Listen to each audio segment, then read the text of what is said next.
Você já parou para pensar como conseguimos respirar, falar e engolir sem engasgar? Tudo isso acontece graças a uma estrutura incrível chamada laringe.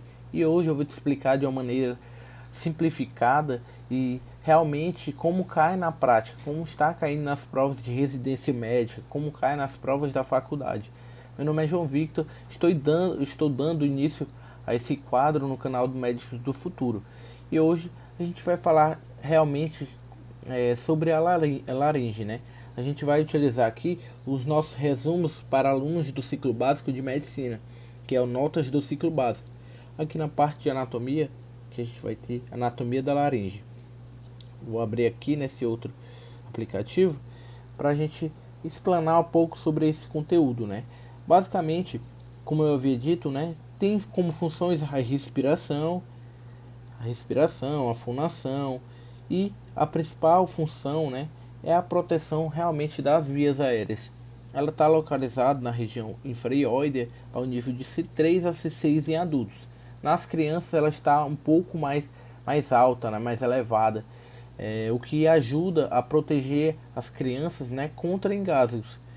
É, e basicamente ela é constituída por músculos e cartilagens, né, que estão sustentadas justamente ao osso ióideo, que a gente vai mostrar um pouco mais à frente. Aqui nós colocamos é, a imagem, né, da laringe. Ela está localizada abaixo da região infraioide, embaixo da região ióide, perdão, e aqui tá as estruturas adjacentes a ela, né? Traqueia aqui embaixo, a cavidade oral. E em relação ao esqueleto da laringe, né? Basicamente a laringe é composta por várias cartilagens, né? Que dão suporte e permite basicamente os movimentos dela, né? Aqui a gente vai falar das cartilagens ímpares e das pares posteriormente. Aqui a gente vai ter a epiglote, vou mostrar aqui na imagem. É, basicamente a gente tem a cartilagem epiglótica aqui, que basicamente é uma cartilagem que tem um formato de folha e funciona basicamente como uma tampa, né? Durante a deglutição, ela fecha a entrada da laringe para evitar que a comida vá para os pulmões. Em relação à cartilagem tireoide, ela está aqui ela tem o corno superior e o corno inferior da cartilagem tireoide. Ela vai ter o famoso pomo de Adão, que é essa região aqui, que é da protuberância laríngea. Aqui mais posteriormente a gente observa ela nessa parte. Aqui é o corno superior e aqui o corno inferior dela, né? A cartilagem cricoide, que basicamente é a única cartilagem que forma um anel completo. Está aqui a cartilagem cricoide. Aqui também a gente observa a lâmina da cartilagem cricoide numa vista posterior. Aqui é uma vista anterior, né, nessa imagem acima. Basicamente nessa parte é isso em relação às cartilagens pares, né, ímpares na verdade. Em relação agora às cartilagens pares, a gente vai ter as aritenoides, que está nessa região. As cartilagens aritenoides têm um formato triangular, que basicamente controlam os movimentos das cordas vocais de forma a permitir abrir e fechar a glote, né? E aqui a gente vai ter as corniculadas nessa porção, que basicamente as cartilagens corniculadas e as cuneiformes são as menores cartilagens que tem, né? Basicamente tem função acessória, ajudando na rigidez e no suporte ali da laringe. Em relação agora aos segmentos anatômicos, né, da laringe. Basicamente são três segmentos anatômicos. É a glote, acima da glote a gente vai ter a supraglote e abaixo da glote a gente vai ter a região infraglótica.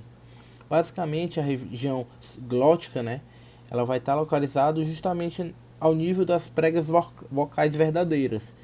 E basicamente são compostas por epitélio de revestimento pavimentoso escamoso, perdão. Voltando aqui, vai estar ao nível do, vai ter esse epitélio, né, de revestimento, a lâmina própria, basicamente vai ser composto pela camada superficial, camada intermediária e profunda. Aqui a gente, na camada superficial, a gente vai ter o espaço de Henke, e na camada intermediária a gente vai ter a formação do ligamento vocal. A gente vai ter também nessa região o músculo vocal e o cone elástico, né? Então, basicamente, a gente vai ter também a rima glótica, comissura anterior da glote. E a glote, basicamente, ela é dividida em duas divisões funcionais, né? Que no caso é a membranácea, que é uma região mais anterior, que é responsável pela fonação, e a região cartilagínea, né? Que é a mais posterior, que que é responsável pela respiração. Em relação à supraglote, a gente vai estar aqui, ter que ela é localizada acima da glote, vai ter como componentes principais dela o vestíbulo da laringe, o ádito da laringe, as pregas vestibulares e os ventrículos laríngeos.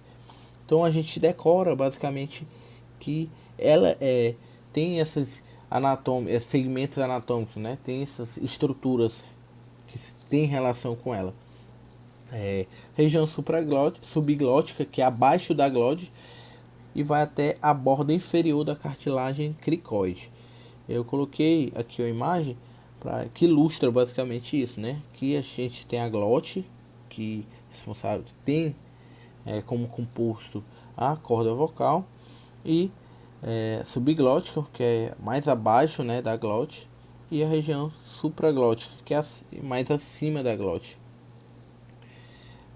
Em relação à musculatura da laringe, né, ela possui basicamente músculos intrínsecos e extrínsecos. Basicamente, os músculos intrínsecos eles vão ser responsáveis pelos movimentos das cordas vocais, enquanto os extrínsecos eles vão movimentar a laringe como um todo, né? Movimentar a laringe para baixo, para cima, por exemplo, e não estão relacionados às cordas vocais, né? Então, ela basicamente, os músculos intrínsecos, eles controlam a abertura, o fechamento, o relaxamento e a tensão das pregas vocais. A gente tem como destaque principais desses músculos e os que mais caem nas provas, né? A gente vai observar algumas questões que tem justamente esses músculos. Que a gente tem o cricotireoide, que ele é o principal tensor das pregas vocais e é o único que vai ter inervação diferente, que no caso é o nervo laríngeo superior, só porção externa. Porção externa do nervo laríngeo superior, então ele vai inervar o músculo cricotireoide. O cricoaritenoide posterior, ele vai ter como principal característica e que o diferencia dos outros é que ele faz a abdução das pregas vocais, né? E a gente vai observar que os outros fazem a adução. Então ele facilita a abdução, né? A abertura das pregas vocais de forma que vai permitir a respiração. A gente vai ter aqui, né? Possível observar alguns músculos, né? Aqui o área epiglótico, o área aritenoide, o aritenoide oblíquo, cricoide, a cartilagem cricoide aqui no caso, o músculo cricoaritenoide posterior, que eu acabei de dizer que faz a abdução, músculo aritenoide transverso, e é basicamente isso. Nessa parte a gente coloca, né, as funções de cada estrutura, faz a abdução, o cricoaritenoide posterior, o cricoaritenoide lateral, ele faz a adução, o tiroaritenoide, ele relaxa as cordas vocais, basicamente eles modulam o som, tornando-o mais grave. O músculo vocal, que vai ajustar a tensão das cordas vocais para afinação. O cricotireoide, que tensiona e alonga as cordas vocais. Basicamente ele vai ter inervação pelo nervo laríngeo superior, é o único que tem inervação pelo nervo laríngeo superior, sua porção externa, ramo externo. O interaritenoide, que vai ser responsável por fechar a glote, ou seja, faz a adução das cartilagens aritenoides. Em relação aos músculos extrínsecos, né, a gente vai ter os supraioideus e os infraioideus, né, ou seja, abaixo do osso ióideo são os infraioides, acima dos ossos do osso ióideo vai ser os supraioideus. No caso, vão elevar a laringe e os infra-ióides abaixam a laringe. A gente tem como componentes, né, desses nervos, desse musculatura, dessa região, né, do superioide, o digástrico, o genioióideo, o estilofaríngeo e o miloióideo. No caso do infra-ióideo, a gente tem o esternotireoideo, esternoióideo, homoióideo e o tiroióideo, que basicamente eles vão regular aqui a respiração, basicamente. No caso supraioide, ele vai mover a laringe para cima, né, de forma a facilitar a deglutição, e os infraioides eles vão mover a laringe para baixo, né, de forma a facilitar a respiração. Outras questões, né, que são bastante abordadas são em relação à vascularização e inervação. Basicamente a irrigação, né, é feita pela artéria tireoide superior e a artéria tireoide inferior. Em relação à drenagem, pela veia laríngea superior e veia laríngea inferior. Em relação à inervação, que é o que mais cai nas provas, ambas são ramos do nervo vago, que é o 10º par de nervo craniano, que esse nervo vago ele vai dar origem ao nervo laríngeo superior e o nervo laríngeo recorrente. Em relação aqui ao nervo laríngeo superior, ele vai ter dois ramos, que é o ramo externo e o ramo interno. Em relação ao ramo externo, né, ele vai ser responsável pela inervação aqui do músculo cricotireoide, que a gente frisou muito. Então, o único nervo que tem inervação, o único músculo que tem inervação por um nervo diferente, que no caso é o laríngeo superior, é o músculo cricotireoide. E o ramo interno aqui basicamente vai penetrar lá na membrana tireoide, que a gente pode observar muito nas questões que eles falam. Esse ramo interno ele vai perfurar a membrana tireoide, que vai também ser a passagem lá para a artéria laríngea superior. E o nervo laríngeo recorrente, basicamente, ele é motor para os demais músculos e sensitivo para a subglote. Então, o nervo laríngeo superior aqui, que é observado aqui, ele vai emitir seus ramos, né? Que o ramo externo e daqui o ramo interno. O ramo interno aqui ele vai seguir esse movimento e vai perfurar aqui a membrana tireoide, né? Então, aqui a gente vai ter o nervo laríngeo inferior, que é basicamente um ramo ali, um ramo final ali do nervo laríngeo recorrente. Aqui dois ramos, né, anterior e posterior do nervo laríngeo inferior. Então, em relação a lesões, né, no nervo laríngeo recorrente, se for de forma unilateral, vai apresentar rouquidão e uma dispneia leve, né? No caso de uma lesão bilateral desse nervo laríngeo recorrente, o paciente vai apresentar uma obstrução respiratória severa, né? Vai ter uma dispneia severa, por conta que a glote ela fica paralisada em posição medial. Isso dificulta basicamente a respiração do paciente. Algumas cirurgias, elas basicamente têm esse risco aumentado para lesão do nervo laríngeo recorrente, né? Que é a tireoidectomia e dissecções cervicais, basicamente por conta da anatomia do nervo laríngeo recorrente, né?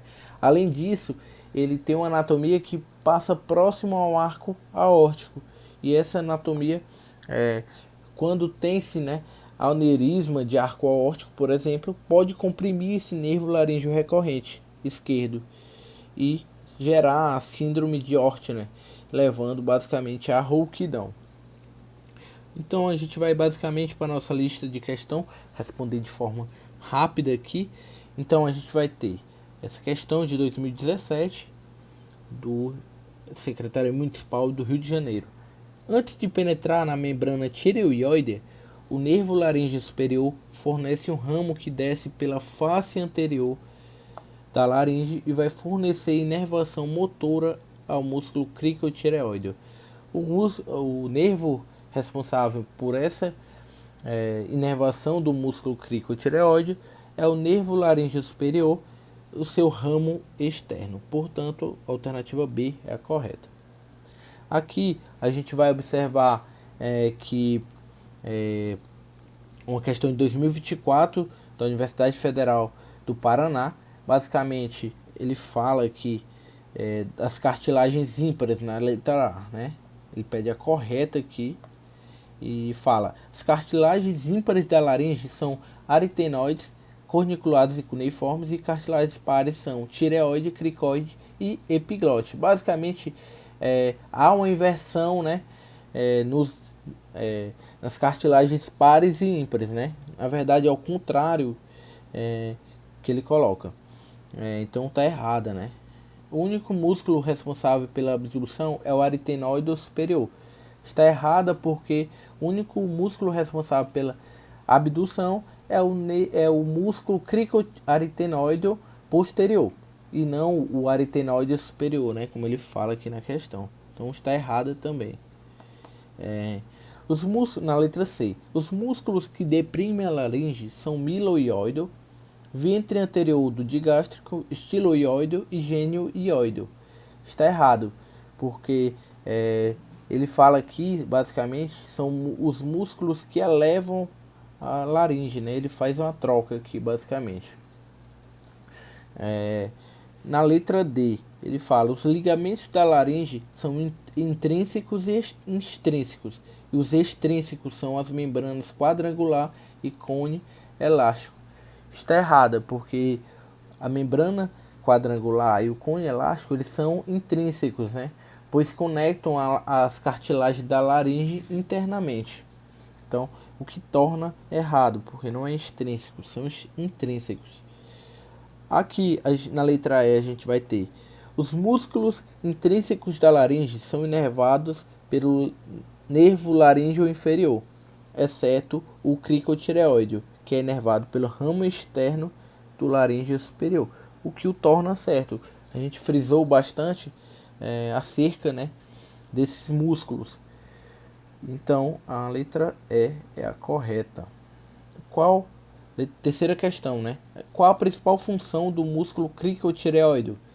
Basicamente, o cricotireoide ele tem como função principal, né, o tensionamento ali do ligamento vocal, basicamente ao inclinar a cartilagem tireoide em direção à cartilagem cricoide. Então, essa ação, né, que ele faz de inclinar, né, a cartilagem tireoide em direção à cartilagem cricoide, basicamente alonga e tensiona as pregas vocais, o que basicamente é fundamental para a produção de sons agudos que são emitidos durante a fala, né?